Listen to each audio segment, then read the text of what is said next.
All right, if everyone could find a seat, please, we will get started.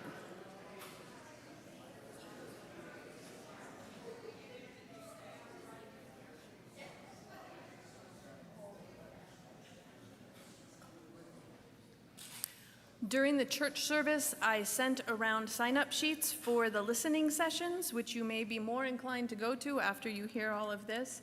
And that sign-up sheet is on the back table as you enter where the bulletins normally are. And there are 11 different spots. So yes, Brian is holding it. So there should be something, I hope, that will work for everyone. All right, so good morning. My name is Sarah Hughes. I am chair of the church board. I am also on the building committee that has been talking to Fraser. I am also someone who has been part of this church since I was 9 years old. I grew up in this church. I taught Sunday school in this church when I was a teenager. I had my youngest baptized in this church when she was 2, and now she's, 27?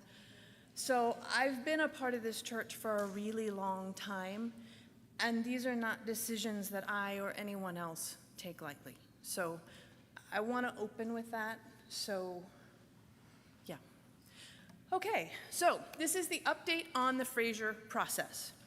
And so if you would go to the second slide, please. Oh, thank you to Scott Gigi for running the live stream. So anyone at home, welcome. I'm glad you are here. And Art Saltarelli is kindly doing the slides. And you will see, if you are watching on the live stream, you can text Bonnie Strand when we get to the questions section, and she will take your questions and transfer them to me so we can answer them. So that's where that is. And then, next slide, please. We will start with the mission of Mountain View United Methodist Church, which is we are building a dynamic and sacred Christian community whose purpose is to transform ourselves, invite others, and with God's help, serve the world around us. So I'm going to start with a recap of what has happened so far that we are now where we are now. So the first thing that happened was the Building Futures Committee in 2022 and 2023 met to come up with a list of potential maintenance items that our very much aging building might need in the upcoming years. They identified over $1 million in upcoming expenses, not including the elevator. And as you are probably aware, building costs have exploded over the last couple of years. So most likely that number is significantly low relative to what they would be if we did them today, but that was the best estimate at that time. Next up, the Green Team has done extensive work talking about how to upgrade our building to become more environmentally sound. So they're looking at insulating the roof. They're looking at changing out our HVAC system to a more sustainable sort of system. We are so grateful to them for all of the work that they have done. They are also in the process of looking for grants to support some of that work. But even with the grants, it is not inexpensive. Next, in 2022, Fraser formally approached Mountain View about the possibility of purchasing a part of our land. Now, anyone who's been part of this church for any length of time knows that Fraser, we've gone back and forth about this for quite some time. But this, just sort of informally, but this was a formal discussion to begin the process of would this ever really be something we would consider. And then this church elected a building committee at Charge Conference to meet with Fraser to explore the possibilities during 2023. That committee met through August of 2023, and then in the beginning of this year, we reformed the building committee. So that committee is me, that's Art, that is Bonnie Strand, that is Gary Schmitz, and that is Desiree Williams. Did I forget anybody? Stephanie, yes, Stephanie meets with them as well. Okay, So that's where we are. Then, in January of this year, we held a series of visioning sessions with many of you in this room to figure out what you thought about the current state of the church. Where are we strong? Where are we weak? Where would you like to go? What parts of the building do you love? What parts of the building not so much? And so probably the number one finding was that we love the music. The music is amazing, and this morning was a fine demonstration of that. We value our outreach and mission teams very, very much. That is a very strong part of this church. The connections and relationships that we have with one another and the socializing that we can do with one another, very important to all of us. Well, I say all, most of us, many of us, a lot of us.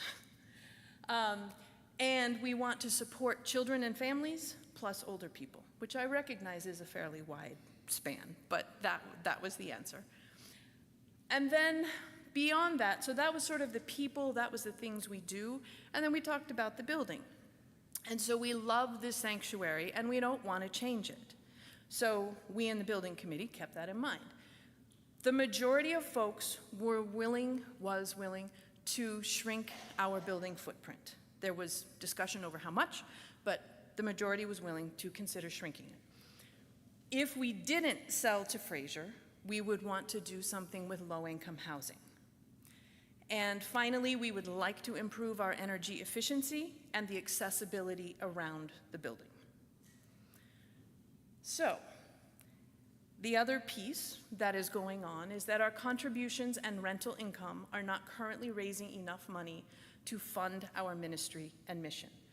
The board has cut our budget through a series of unusual events. This year we might make it, but going forward, we might or might not.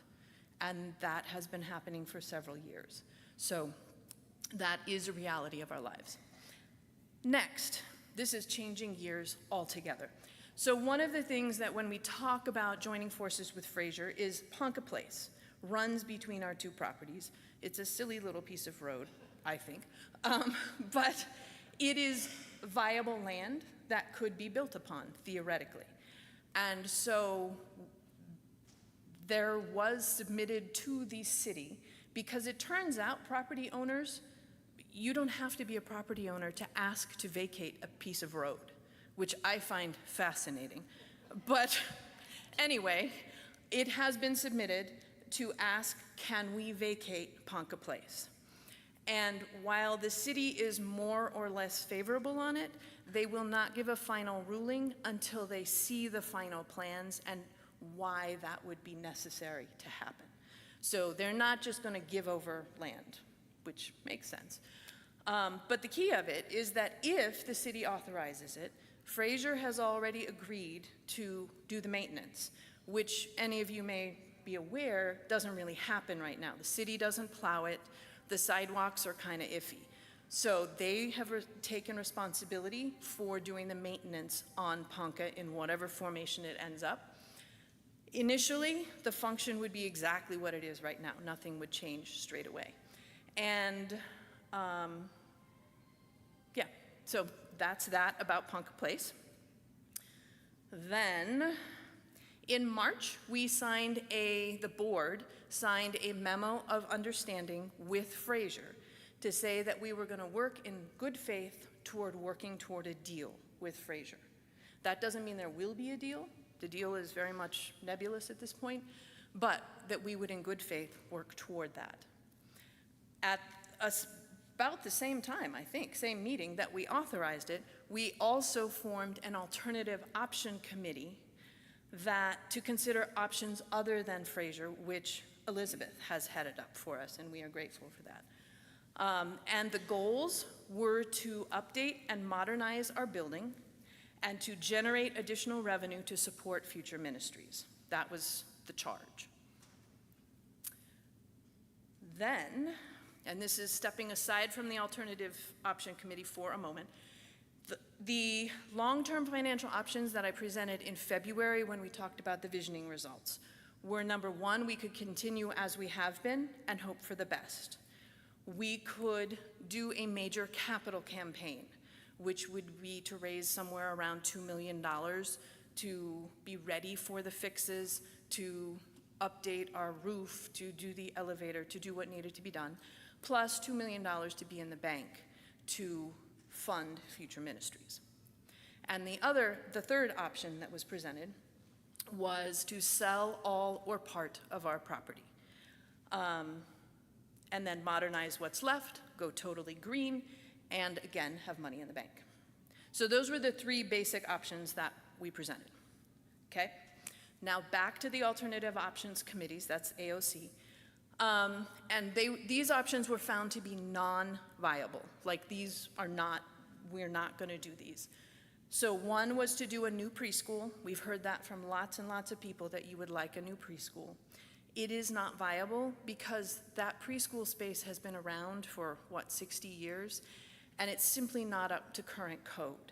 When the original preschool was there, they sort of got grandfathered in and the city allowed it to continue. In order to bring a new preschool in, we would have to update it at some considerable expense. The long-term lease of a large portion of the building in its current form to a nonprofit. Well, as you may be aware, office space there's a glut of office space right now. Boulder, what did I read the other day? Something like 30%, crazy amounts of office space are available, and it's nice office space. And while I like this church, I think we might agree that, say, going into the old preschool space as an office would not be super ideal. And again, with a long-term lease, we get hit with code upgrades. We would have to put in a sprinkler system. We would have to probably update fire alarms. A lot of stuff would have to happen. Again, very expensive. We could find an alternate buyer for a portion of our property and sell less of our property. But of course, basic math is the less of the property that you sell, the less money you get. And when you divide a piece of property and go to a third-party buyer, there are City of Boulder rules that kick in, like detention ponds for water overflow. Each property would have to have that. Each property would have to have setbacks. Each property would have to have its own parking. And so the usable space that would be available would be significantly smaller.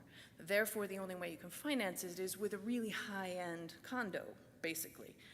And that's not what we wanted, right? We wanted low-income housing. So that was found to be non-viable. And doing nothing is really not a responsible option. We could truly probably limp along for a few years, but at some point, we have to do something. So, next. So these were the overall findings, that cutting the budget to save significant money to fund reserves, which Elizabeth did a study, and it would be something like $130,000 a year that we would have to pull out of our budget and put into a building savings account, basically. But that would gut our ministries and put us, I think, in a downward spiral because we wouldn't have staff left to do what the church wants to do. Doing a major capital campaign is a possibility, but it's unclear whether the congregation could raise enough to cover all of our needs. And third, at this time, no other option would generate enough revenue or capital to take the place of a Fraser deal. Is that a fair, okay. I'm looking at Elizabeth because this was her committee and I want to make sure I'm speaking true. Okay, next. So where are we with Fraser? And I'm sorry this is a little blurry, but you may recall that we've shown you this chart. I can't remember if we saw it in February maybe, and we were between step 0 and step 1. And we've since done the memo of understanding and we're in the process of due diligence, working toward negotiating and executing a purchase agreement. That's the next big step. To be clear, we cannot do that without your approval. So that's sort of where we are. We're working toward an agreement that we would put to the church for a vote. and then way into the future, next year and beyond, and I'll show you another chart later that will give this in more detail, is the planning, designing, and construction. That is far down the road, whether it happens. Okay, so next, for the building committee, what were our goals? We want to stay put, right? We heard that loud and clear during the visioning session. While there were a few loud voices who thought we should just bail, the general consensus was that we should stay put and work with what we have. And modernize our building. So decrease the footprint so there's less of it to modernize. And then optimize the remaining space to support our ministries that we heard that you all value. The music, children and families, outreach and mission, and fellowship. So those are our goals. And then also to modernize the building, we want to maximize our energy efficiency, truly be net zero. Improve building accessibility. One of the things that a lot of people mentioned is that we have a load of stairs in this church, and surely we do. We won't be able to get rid of the stairs, but we should make accessibility into parts of the building better. And improve building safety, which was not actually a visioning finding, but it is part of being a responsible citizen, part of the community. And money in the bank to support future ministries. So, okay, so the next, with that as our goal, we worked with an architect doing what's called bubble diagrams, which is basically where you figure out what your building needs are and figure out, therefore, what kind of square footage would be necessary for various functions. And you just play around. It's kind of like paper dolls. Like he had a big piece of paper with a layout of our church, and then he had little pieces of paper that represented, here's the music building, and here's the outreach closet, and here's the this and the that. And then we just sort of messed around to see, would it fit? And to come up with those little space needs, in 2023, the staff and committee chairs figured out what kind of needs they had, what sort of space needs they had, and was updated in 2024. We went through the church calendar to see over several months to see what actually was happening in this building, what meetings were actually happening, when, where, what kind of teaching was happening, what kind of music was happening, across many months to figure out what the needs were. So we put all that together and worked with an architect to see if we could fit what we need into the remaining footprint with the south end of the building removed. And yes, we can. But even better, we could do a small addition to really improve the flow of the building. So, two possible options based on one big assumption.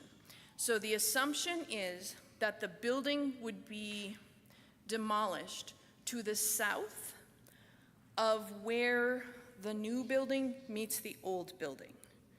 So if you think of where the offices are, and between the offices and the existing choir room, there is a cement block wall with a door. That's where we would cut it off. And then to the south would be demolished, and that's the footprint that we would work with, is from those doors this way. So option one is to reconfigure the remaining footprint, and option two is to reconfigure and add a modest addition. So, with the reconfigured footprint, and I need to step aside here and apologize, I ordered big printouts of these drawings, and I simply forgot to pick them up. And the place I got them from is closed on the weekends, so starting tomorrow, they will be out in the narthex, but I do not have them today. The other thing to know is the drawings we have, this was a very quick process. It's our best guess at this point. The final look will be not what we're showing you today. We're gonna work with you all to figure out what you think is best, reconfigure it, work with our own architect, and go from there. So this is just a first pass, don't panic. So with the reconfigured existing footprint, offices stay basically where they are, which is downstairs. Children and youth will get the entire upstairs space. Now, the thing to consider is that because we don't have a long, skinny building anymore, we don't need hallways. So the space that is currently a hallway becomes usable space. So we actually gain a little square footage up and down. Music rooms will be in Barker, where the storage and stage are now. Reconfigure Barker with movable and permanent walls for flexible meeting space, and put a new lift into Barker that would come down sort of over here, go down into the basement so people who have trouble walking can get down there without having to go clear across to the elevator. It also means that, for instance, if we have an AA meeting down here or something, people can get into that room, we can lock it off, they can't get into the rest of the church.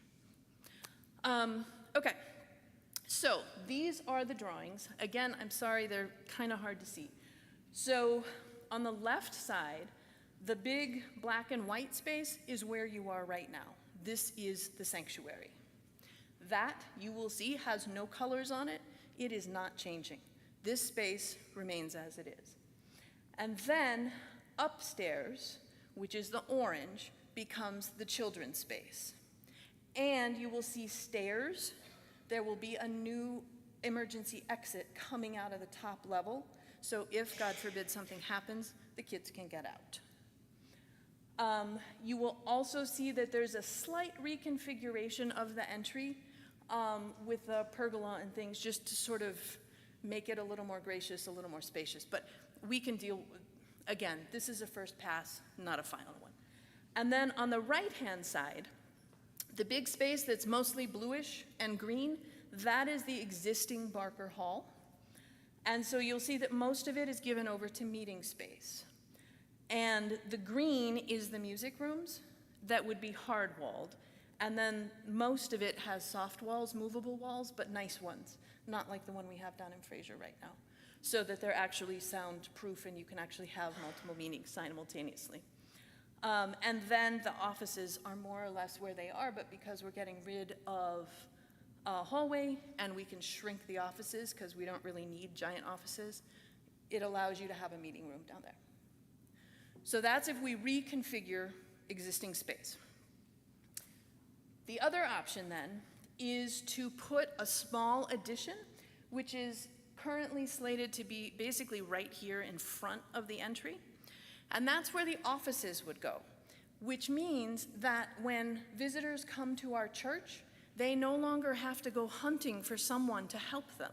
The offices are right there, and they can find who they need to talk to without having to go through the rabbit warren. So there is definite merit to that one. It also then means that music has the whole lower level. Where the offices are now, that would be the music wing, as it were. Again, children and youth get the upstairs. Reconfigure Barker with movable and flexible space. But because music isn't down there anymore, the remaining spaces are bigger, there is more space. And again, a new lift entrance for Barker. And, okay, so again, black and white is where we are right now. And then you can see that addition that sort of tucks into the narthex out there to the dividing line, becomes the offices with a small meeting space, the vestibule. So one thing you may have noticed is that that closet that's in the narthex has some color on it. And that's because something we had talked about a long time ago, I don't know if it's still under conversation, is that homeless people sometimes need to go, a place to go on cold winter nights. And we've talked about, and some churches use their entry spaces for that purpose if you can lock out and keep them out of the rest of the church. And by doing some reconfigurations in there, we could do that. We could allow homeless to be in that space. We could leave food, we could leave clothes, we could leave whatever. And they would have access to it. We would still have a closet, but they couldn't get into the rest of the church. So I think that's a cool thing we could do. And then downstairs, you will see that all of Barker is dedicated to storage and meeting spaces. Sort of in the bottom right-hand corner, you'll see a red outline with a little blue. And one of the things we talked about is that that staircase in the back of the sanctuary, we don't use a whole lot, and if we just closed it off, it could become storage space, really nice storage space in useful places. We don't have to do that, but it is an option. And then you'll see that the entire downstairs, where the offices are now, is the music space. Okay? All right, so those are the drawings for our stuff. And I have to say, it's kind of fun to think about the possibilities. Like, we've all had this old building for so long, and we're all stuck with, this is how it has to be. But with a new design and a new, fresh face, what cool things could we do? Think about it. Let's get excited. Okay, so what about the money? So far, the rough numbers that we've been looking at, which includes estimates for building the stuff we're talking about, money that they would potentially give us, are promising enough to continue our conversation. They are quite motivated, and so we are convinced that we can make this work. Again, as I mentioned earlier, selling more land means we have more money for us, right? That's a sliding scale. We sell 20%, we sell 70%. That we get different money depending. But even if we don't technically own the land, we can still use it, like play space. We can build a play space that our kids could use and their grandkids could use. Parking. They will allow us to use some of their underground parking, and you'll get more details on that in a second. And this is part of the negotiation. We would vacate and share Ponca Place. And I don't remember if I have said this already, but we would just take Ponca and divvy it up 50-50, which actually gives us more land to sell to them. So that's not a bad deal. All right. And if the deal happens, at least $9 million will go to low-income housing in Boulder. We certainly could not raise $9 million, but because of the deal, $9 million would go to low-income housing, and that was a priority for our folks. All right. So this is the overall site plan. Keep in mind that this is a first pass. These are boxes on a drawing. They are movable, they are changeable. We are the building in the middle. You can see parking coming in from the upper left, which would be like there in real life. Fraser then has this jig-jaggy thing that wraps on the south side across Ponca and then up toward us. I won't lie, I don't love that chunk that comes right up in front of us. So that may be a negotiating point, that may be a drawing point. The city of Boulder may say, nah, you're not doing that. So one thing to be aware of is Boulder is very keen on solar power, as you may be aware, and therefore anything that is built cannot impinge, the shade line cannot impinge on another piece of property. And so the shade that is thrown from that building does not, cannot, may not impinge on our solar panels. So that won't happen. So that is a potential drawing. We'll leave it up there just for a sec so you can look at it. But like the circle thing in the middle that has a number 11, that's where the playground might be. And under that is actually underground parking for Fraser.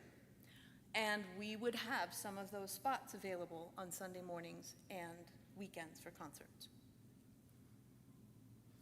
Ponca is down, is sort of that brownish stripy thing on the right-hand side. And that would be then a joint property where we could park. And again, because that would be privately owned, it can actually be signed to say it is reserved for Mountain View United Methodist Church on Sunday mornings and weekend evenings. So that's a little more parking. All right, thank you. So then, parking. This is a question I hear from lots and lots of people. So let's talk about it. The curvy orange dotty line, that is, what is that, Pawnee that's out here? And so there would be parking there. we would have about, which is 40 to 50 spaces. There, the blue is about 20 spaces that would be on our actual property, and I think it would be great if we worked it into some kind of, I don't know what the right word is, porte cochere or something, that cars could come up and drop people off without having to get wet. And then the gray at the bottom, that big oval, that's their underground parking that we could have like around 30 spaces for our use on Sunday mornings and weekends, or evenings. And then the greenish, that's Ponca, where they're currently estimating 14 spaces, but we think we could get creative and pull a few more out of there. So that's what parking looks like.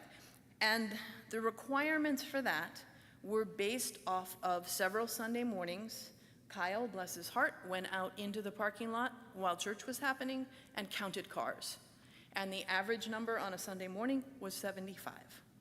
So that's how many spots we were aiming for. You will note this is higher than that. So that's parking. Next up. Okay, so this is really important. Nothing is definite yet.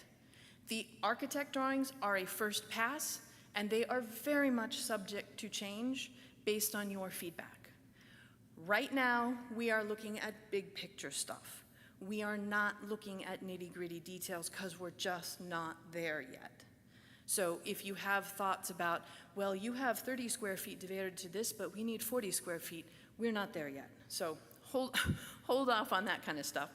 And we want to hear from you. We, the building committee, the board, tell us what you think, what you like, what you don't like. We really, really do want to know this information. So, what's next? We will be gathering input from you, and again, the sign-up sheet is in the back on the table right behind Con. There are 11 different sessions. I would invite you all to sign up, and then we can talk in a smaller setting, which is probably more comfortable. I am not hosting them all. The board is taking turns hosting them. So that will be a series of meetings live and on Zoom. We are continuing our due diligence, and if it seems like it might work for all of us, we will continue negotiations. Okay. All right, so this is the construction timeline estimate, and I recognize that the words are approximately that big and no one can actually read them. But the thing to note is the years across the top, and you'll see it goes out to 2029 over on the right. We are where that star is right now. If we were to sign the contract, that's when more of the design process would happen. That's where we get down to brass tacks. Then we go, Fraser would submit a pre-application, which is not actually a pre-application, it has a different name that I cannot at this moment remember, but to the city to say, is this conceptually something you would consider? That's not the final plans, that's just them saying, is this even worthy of keeping going? If they say yes, oh, it's a concept review. Then we go into full plans and site reviews and tech documents, and you'll see the turquoise color that's sort of down at the bottom. That's design drawings. So there's a lot of design work yet to be done before we get to the end. And then the sort of purplish line more to the right, that is Mountain View's construction. And so you'll see that starts somewhere in 2027 and it goes out to 2028. So even if we do this deal, really nothing happens for a really long time. So that's another thing to know. And these are very rough estimates, but our construction would be slated to be completed somewhere in 2028. Fraser would be finished somewhere in 2029. So that's our basic timeline. Mm-hmm. Yes, please. Okay, so decision-making process. How do we decide that we actually want to do this deal? We are in ongoing discussions with the district committee on building and location, which is the Methodist committee that determines whether deals like this can go through. We have a preliminary approval, but no more than that. We are in ongoing negotiations with Fraser. There will be a congregational vote in late September, early October, based on actual numbers. And the district committee will probably approve if the congregation approves. All right, and I will remind you that from the visioning sessions, we came up with Mountain View is a place where we love each other and you are welcome into that love. Net zero, 100% love. These are not official board sayings, they're not anything, but a gentle reminder that we are a community and we do indeed love each other and we want to continue to be a community even on the other side of all of this. So I think this is the question time, is that true? Sweet. So if someone has questions, I would invite you to come up to this microphone so people can hear. We decided that would be slightly easier than having to pass a microphone. So I would invite you up to the front to ask your questions. And I would also invite you to sign up on the sheet that is next to Con for a listening session. Go, Stephen. The vote in September, two questions. First Yeah. one, the vote in September, is it the final vote, i.e. contract negotiations would be then out of the church's hands and into the board's hands?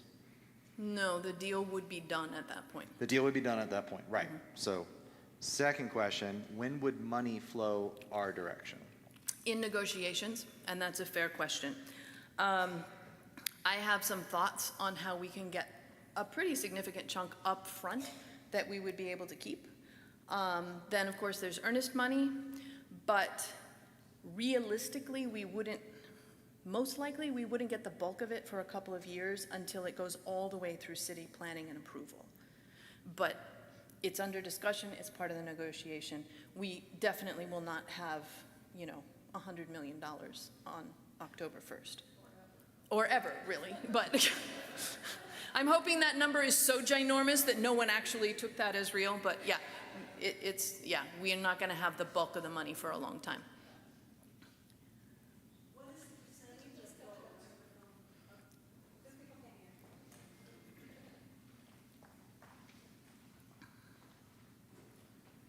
when we get an opportunity to vote on this to go forward or not, what is the percentage that goes forward or not?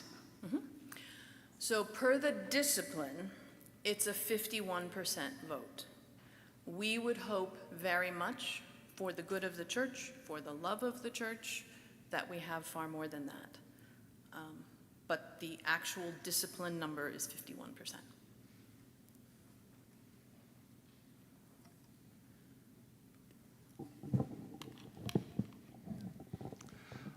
The screen presentation was not very readable.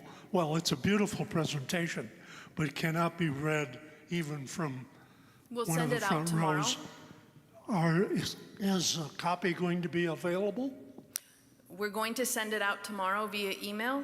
I was also planning to print out some of them and mail them to people who don't use email, That's fine. if that works. Oh, and there will be big boards that you can actually look at, which had I had brains, I would have picked up and they would have been here. The big boards with the drawings on them, they're giant. Okay. So I'll pick those up tomorrow. Thank you. There's a lot of good information there. Thank you. Thank you, John.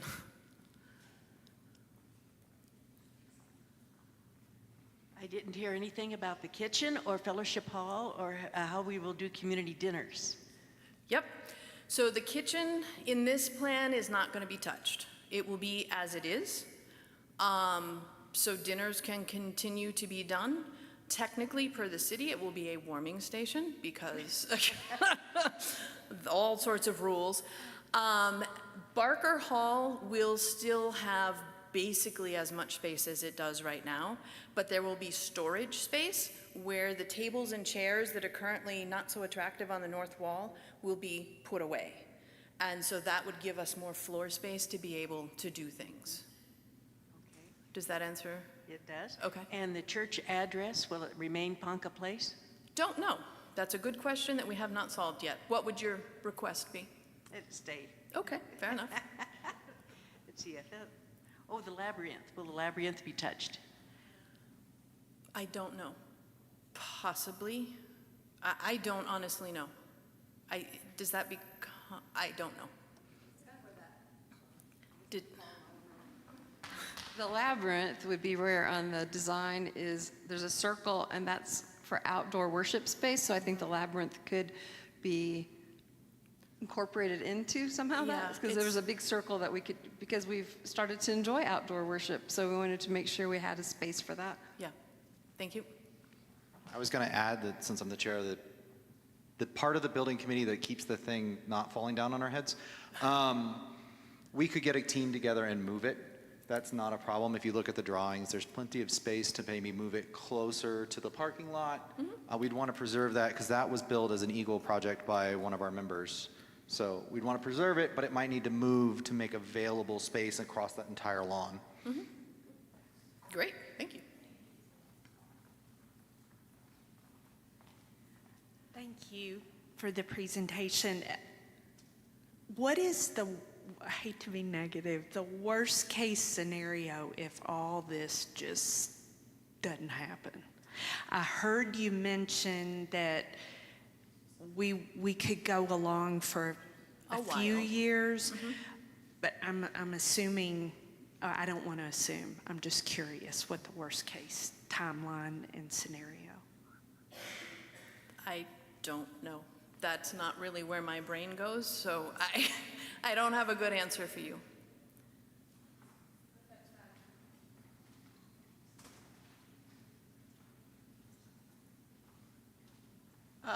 Thank you, Sarah. I think this is an excellent presentation and very good start. So I want to say that right off the bat.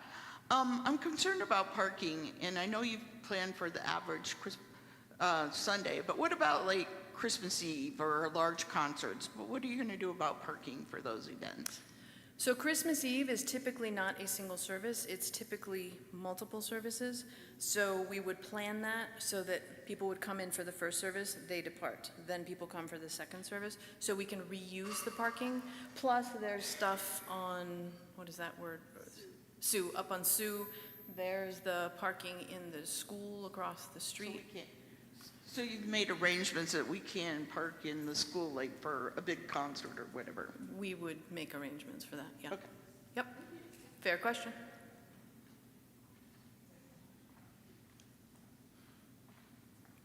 There wasn't a tentative number. Sorry? Do we have a tentative number of the purchase price, dollars? Because that'll come out before we vote. Correct. But do we have a tentative today or No. not one you want to, okay. I mean, yes, but I'm not going to share it publicly. Because we're in the middle of negotiations, and if I tell you one number and it goes up, then, yeah, we're not prepared to do that today.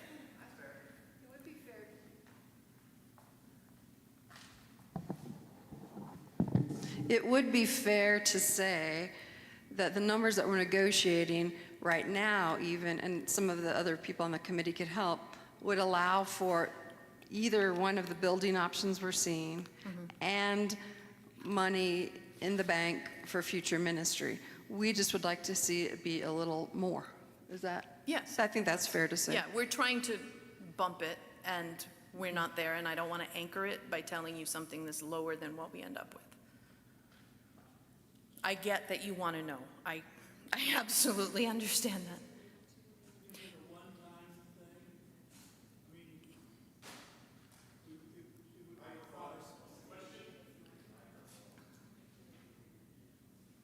Come to a listening session. We'll talk about it. Yes, sir. Would I tell him how much money we're going to get, and when would we get it? And yes, that. Oh, more than one time. I don't really know how to answer that question. We would get some money up front. We might be able to get some in between, and the biggest chunk would come at the end.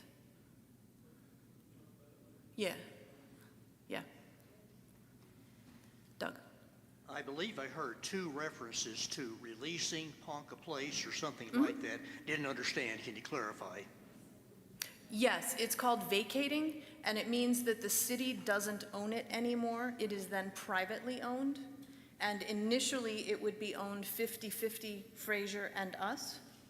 And if this deal went through, that would be part of what we sold to them. And so that's what would happen. Most In that likely. case, is Ponca Place, the space, all the grass space to the east of here? Uh-huh. Okay. I have a question about how tall the buildings they're proposing are. 4 stories. They won't be a solid 4 stories because the city of Boulder won't allow that. There will have to be step backs and ups and downs, but ultimately it's 4 stories. Yes, ma'am? If we're looking at vacating Ponca Place, our address is on Ponca Place. Does that mean we'd have a new address on a different street? I don't know. Someone else just asked that, and I don't know.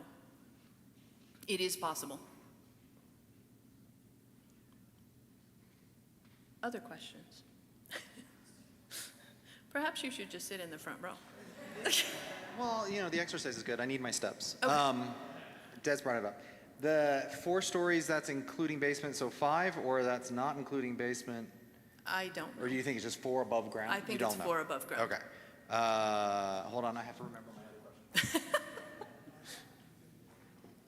Is that true? There was a question about Ponca from back here, wanting to know, were they planning on building on Ponca? Can you put back that one slide that shows their rough idea of the plan? And remember, still we're talking rough. Yeah. So you can see where Ponca, there, the drawing of, So yes, on the south side, it would go across Ponca. so You can- just there. Yeah, Ponca is that part that ends in like a U shape, and so the building, their proposed building goes a little bit across Ponca. Do you see what I'm, Sorry? part of, along the edges would be parking yeah, yeah. And then when Ponca, if Ponca was abandoned, then we can, it was vacated, then we can say that, then we can make rules for the parking, whereas we can't on the city streets. Does that help, Tricia, with what you were asking? Okay. Okay. 2 questions. First question, what would be our property line? Don't know yet. Okay. That is very much under negotiation. Okay, that's good. The second question comes to legality of the parking situation. If Yeah. they're giving us parking in the garage, Yeah. and we may own the parking up top, Yeah. there'll be legal constructs in place to Yes. protect us for, okay. Oh, So 100%. you would hate for a new management to come in and be like, yeah, we're not letting you have 30 No, spaces anymore. no, it will be written into the contract. Okay, with dates, longevity? Yes. Yeah, okay, making sure. Yep. Yes, that's what I was going for, yeah. Other questions?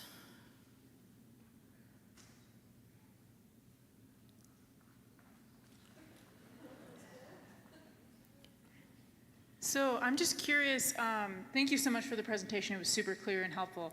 I'm curious if the scale of what we would gain from this deal would be enough that Mountain View's investments would be able to indefinitely sustain our current operations, or for a certain length of time, like we would be, set for 20 years, 10 years. Is there a thought around where that would be? Yeah, fair question. So the building would be essentially not new, but rebuilt and modern, and so we should have another 60 years to go on that.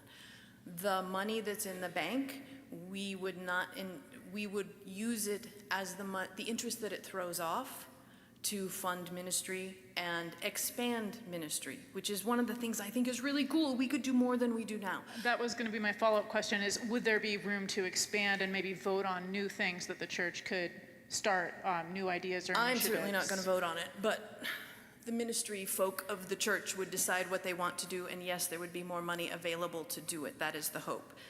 And if we can keep funding the church at the level that we are right now through our gifts, offerings, pledges, beings, then yes, it should last a good long time into the future. That's really exciting. Nice. Yes, okay. I I just know. want to say I'm really hopeful to hear that. Thank you. Yeah, I mean, imagine if we had a pot of money.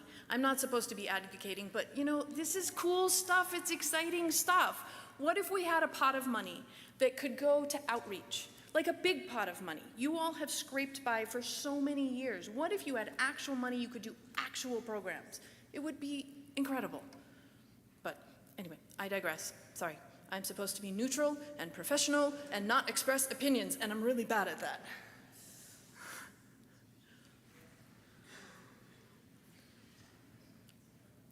So who paid for all of this design work, and They who's did. going to continue to pay for it? We have expended $0 so far. Okay, and is that working well for us? I mean, is their architect open to our ideas and not too prejudiced for Fraser's ideas? Oh, absolutely. Yeah. I mean, if we get to a contract and proceed, then most likely we will get our own architect who will do our own designs for our own purposes. That's a great question, though. No, the architect was really, really lovely. He met with the building committee without Fraser around, and he's a lovely human being who's a God-fearing, churchy guy. He led us in prayer. I mean, it was, and really smart. Yeah, Bonnie wanted that one. Yeah, really smart, really nice. It was a very good experience. Yes, sir? All of the plans that are currently in contention or in process talk about things that are outside of these four walls or below our floor. And I just wanted to see if, as part of these larger negotiations, if sanctuary work itself is being considered as part of that. Upgrading the lighting system, making sure our sound system is working. Through the years, I know that this space has undergone change, and it's become more user-friendly and more adaptable and some wonderful things. And just so that we can move into the future for the next 50, 60 years in this space, wanting to make sure that the sanctuary is being upgraded as necessary and being part of the negotiation process. At this moment in time, no, it is not part of the negotiations because the congregation was pretty clear that they wanted things to stay. But we would end up with a sprinkler system in here. We would end up with a newly insulated roof. Right. And that's interesting in itself because I'm not sure that everybody knows that this roof is not insulated. Right. So, We would have a new HVAC system. We would have, and I would want to work with the green team on that, by the way, to make it as good as we can get it. So I'm hearing the mechanics of the building are being upgraded as necessary per code, but there's not any vision or anything currently in the negotiation process for any improvements or significant changes to the sanctuary. That is true. Okay, thank you. Yes, do you have questions from audience members? I actually don't have a question, but I just want to speak to Brian's question. Thank you. Part of the money that we would still have available would be the normal trustees' budget. Yeah. And so for, which is, Stephen, help me, what's the number? $80,000, $90,000 or something? What? Oh. Okay. That's what's left, or that's an annual number? Budget. I don't remember. Anyway, the normal money that we spend on the church each year would still be part of and available for upgrade projects. It's just that what was identified as the $1 million plus by the committee in 2022 was larger than that. Yes. Things that we can't afford to do in our normal budget. Yes. So there could still be money available, but yeah, it's too soon to know for all of it. We're just not there yet.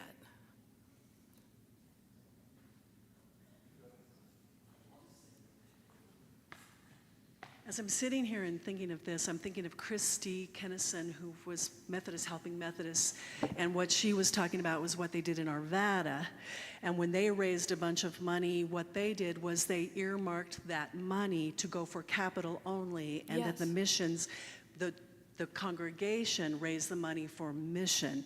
So I'm wondering if there's a way for us to talk about, so we don't spend the money down, because it feels like that is an We important thing. can't, actually. So the big chunk of money that's in the bank must be used only for capital expenses.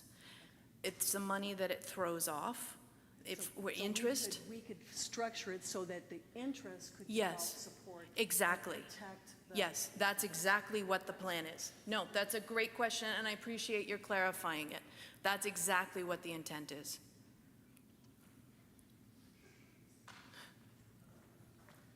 Nobody else had a question? Right? Go, Okay. Stephen. All right. One statement, one question. So to Brian's comment too, this doesn't preclude us from doing any of the plans, right? Doing a capital campaign that we could then apply to upgrading and changing the sanctuary. I'd love to see stained glass up front. I'd love to see a bunch of things, but I'm not a millionaire, so I can't contribute. The question I had is, so it's obvious from the plan we can't do nothing. But it's also obvious from the information that we don't have the numbers of what doing something else would be. We're being told that they're too high and not feasible, but bringing the other south end of the building up to code, if we knew what the number was, we could go, okay, no, right? So is it possible to get us those numbers so that we actually know what we're talking about? There's many of us who are very passionate about the preschool. I am very upset that it's not here, almost to the point of anger. And the fact that the license lapsed and we can no longer have a preschool without those upgrades upsets me. So having that number, though, helps me make a decision on where my emotions can go. Being told that it's too expensive tells me something's fishy in my conspiracy-laden head. So Awesome. just putting that out there.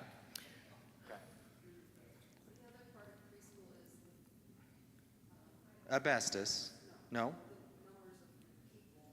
Yeah, I don't agree with the information being presented because most of my coworkers can't find a preschool. They're all full.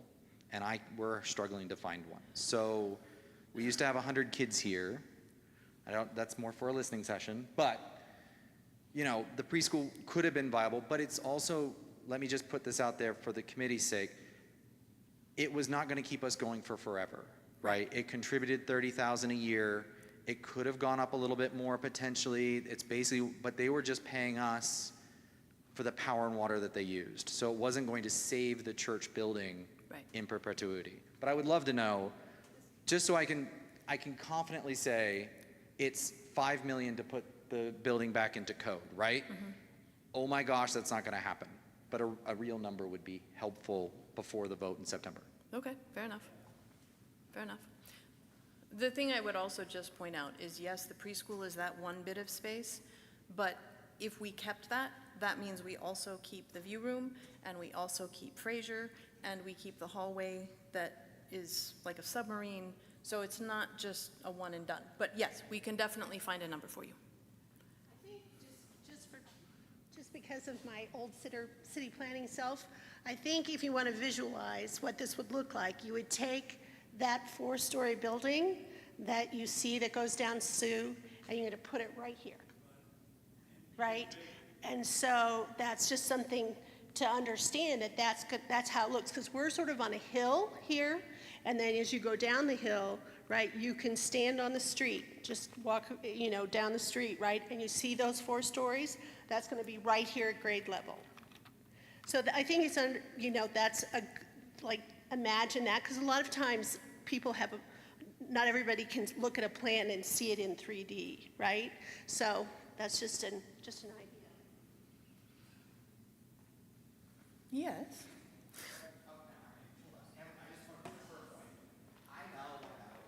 I talk too much. If 4 stories, shades are solar, they can't build that high, right? That is true. So their 4 stories can't go too high. Right.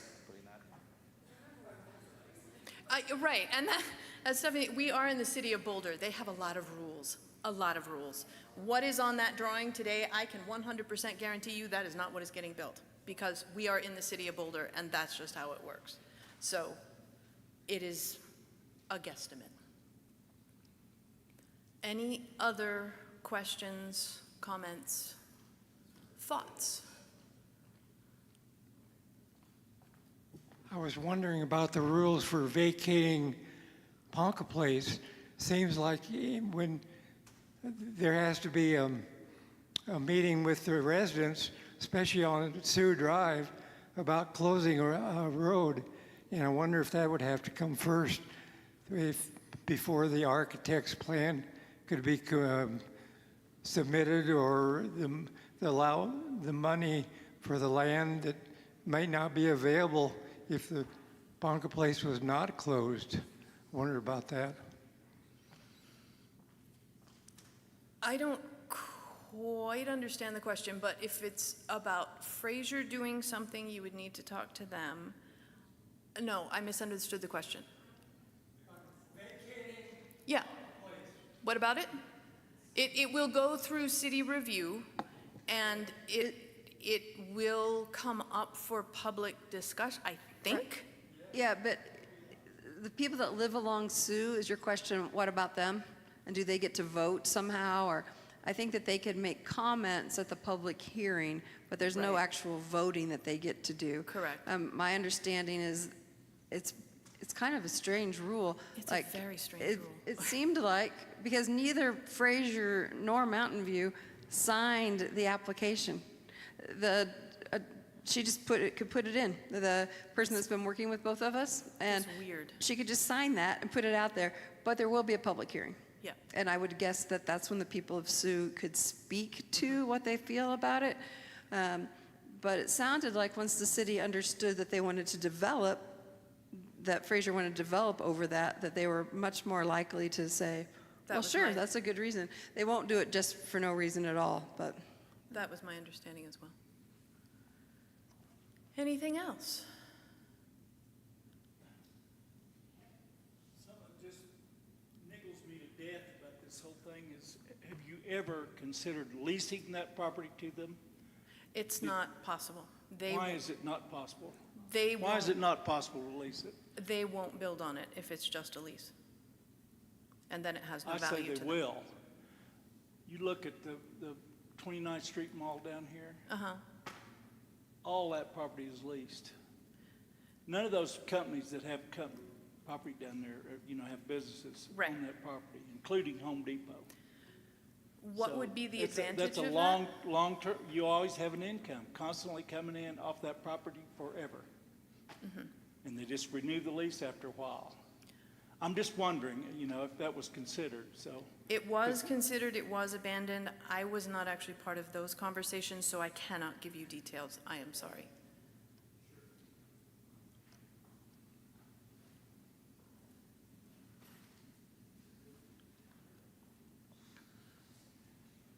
My name is Elizabeth Parr, and I was Go charged with into the mic. with heading up the Alternative Options Committee. And I'm just curious, after seeing the option, one of the things that we discussed was that we did not want to leave this land. We didn't want to sell the entire thing. But I am kind of curious, after seeing what the potential of selling part of it could be, if we did want to explore what it might look like to sell the whole thing as a congregation and build a church someplace else, or if that's just not something that we're interested in. No. I'm seeing a lot of no's. I'm just thinking, like, do we start fresh, and do we build something that can really serve, that has an upgraded commercial It could be kitchen? possible. The board signed on to the MOU that says this is the route we are taking for now. So, The visioning? yeah, that they wanted to stay put. Okay.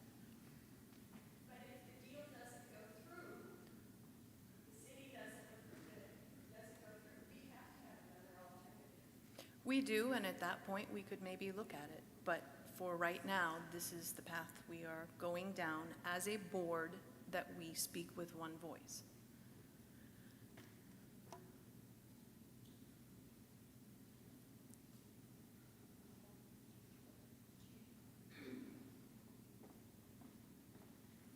Judy Davis is watching online, and she says, Bonnie, I so agree with needing more information on the preschool remodel of some of the costs. Other than that, it has been a wonderful presentation, and I think the plans look very interesting. Thank you much to all of you. Okay, cool, thank you. Thank you, Judy. Any other thoughts, comments? All right. Thank you all for coming. Thank you for being online. I would strongly encourage you to sign up for a listening session. Again, there are 11 of them. They are on Zoom and they are in person, and if we need more, we can do more.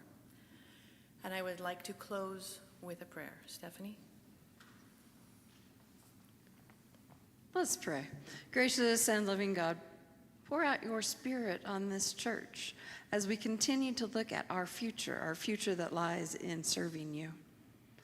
Be with each person as they discern and ask and plan for a future. Help us to continue to be civil, to understand where each person is thinking, but to remind us always that our mission and our ministry lies in you. Amen. Thank you. Thank you.